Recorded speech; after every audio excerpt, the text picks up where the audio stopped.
Visa খোলা আছে যারা কিনা ভিজিটে বর্তমানে আসতে যাচ্ছেন কারো মাধ্যমে, স্পন্সরের মাধ্যমে। যেরকম আমি আপনাকে স্পন্সর করলাম, আপনাকে আমি নিয়ে আসলাম। আর যদি 3 মাসের ভিতরে যদি হাই প্রফেশনের ভিসা আপনি রিনিউ করাতে পারেন তাহলে থাকবেন এদেশে, আর যদি না করাতে পারেন তাহলে দেশে চলে যেতে পারবেন। বিষয়টা হচ্ছে আপনারা যারা কিনা দুবাইতে আসতে যাচ্ছেন বর্তমানে তারা এই মাধ্যমেই আসতে পারেন, নয়তো আর কোনো চিন্তা ভাবনা করার দরকার নেই আপনার যে লেবার ভিসায় খুলবে তখন আমি আসবো, তাহলে ভাই আপনি আর দুবাই আসা হবে না।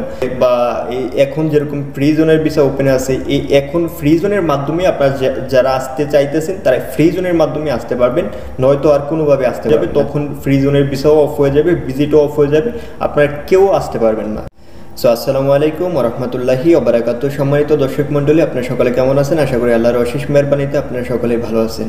সো দুবাই ইনফো নেটওয়ার্ক থেকে আপনাদের সবাইকে জানাচ্ছি স্বাগতম। আমার নাম আব্দুর রাহিম, আমি সংযুক্ত আরব আমিরাত থেকে বলতেছি। আউটসাইড ভিসা, লেবার ভিসার কথা বাদই দেন আপনারা, যারা কিনা বলতেছেন যে লেবার ভিসা ওপেন কবে হবে, তো সেইটা আসলে একদম একটা অযৌক্তিক কথা। লেবার ভিসা ওপেনই হবে না, কখনই দুবাই লেবার ভিসা ওপেন করবে না। আপনি 2012 সালে লেবার ভিসা বন্ধ করছে, এখন পর্যন্ত কি শুনছেন যে লেবার ভিসা ওপেন হয়েছে? লেবার ভিসা আসলে কখনই দুবাই ওপেন করবে না, কারণ 2020 সালে দুবাইয়ের যখন অতিরিক্ত মানুষের দরকার হয় তখন আসলে আপনার ভিজিট ওপেন করে। বা এখন যেরকম ফ্রি জোনের ভিসা ওপেন আছে, এখন ফ্রি জোনের মাধ্যমে আপনারা যারা আসতে চাইতেছেন তারা ফ্রি জোনের মাধ্যমে আসতে পারবেন, নয়তো আর কোনোভাবে আসতে পারবেন না। যখন কিনা আপনার দুবাই মানুষ নির্ধারিত হয়ে যাবে, মানে মানুষ সম্পূর্ণ হয়ে যাবে, তখন ফ্রি জোনের ভিসাও অফ হয়ে যাবে, ভিজিটও অফ হয়ে যাবে, আপনারা কেউ আসতে পারবেন না। কারণ দুবাইতে অনেক মানুষ, আপনি জানেন যে দুবাই এত বড় কান্ট্রি না, ছোট কান্ট্রি।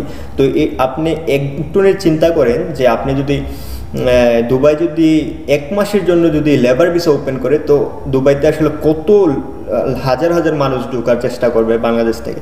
তো সেইটা আসলে দুবাই সরকার খুব ভালো করে জানে। এমনিতে বাংলাদেশি মানুষ অনেক দুবাইতে, যারা কিনা কাজ, অনেকে এরকমও মানুষ আছে যারা কিনা রাস্তায় রাস্তায় ঘুরতেছে আপনার কাজের জন্য, কাজ পাচ্ছে না। তো সেই ক্ষেত্রে আপনার দুবাই কি করে লেবার ভিসা খুলবে? মানে আপনাদের একটু মাথা খাটানোর দরকার যে লেবার ভিসা যদি ওপেন করায় তাহলে আপনার কত কত মানুষ আসতে চাইবে দুবাইতে। তো সেইটা আপনার দুবাই সরকার খুব ভালোই জানে। তো সেই ক্ষেত্রে আমরা এটা একটা ধারণা পাই যে লেবার ভিসা কখনোই খুলবে না দুবাই। এই হাই প্রফেশনের ভিসা খোলা আছে যারা কিনা ভিজিটে বর্তমানে আসতে যাচ্ছেন কারো মাধ্যমে, স্পন্সরের মাধ্যমে। যেরকম আমি আপনাকে স্পন্সর করলাম, আপনাকে আমি নিয়ে আসলাম। আর যদি 3 মাসের ভিতরে যদি হাই প্রফেশনের ভিসা আপনি রিনিউ করাতে পারেন তাহলে থাকবেন এদেশে, আর যদি না করাতে পারেন তাহলে দেশে চলে যেতে পারবেন। বিষয়টা হচ্ছে এইভাবে, মানে এইভাবে চাইলে আপনি ভিসা লাগাতে পারেন। তো এটাই হচ্ছে লাস্ট কথা। আপনারা যারা কিনা দুবাইতে আসতে যাচ্ছেন বর্তমানে তারা এই মাধ্যমেই আসতে পারেন, নয়তো আর কোনো চিন্তা ভাবনা করার দরকার নেই আপনার যে লেবার ভিসায় খুলবে তখন আমি আসবো, তাহলে ভাই আপনি আর দুবাই আসা হবে না। তো আশা করি বিস্তারিত বুঝতে পারছেন।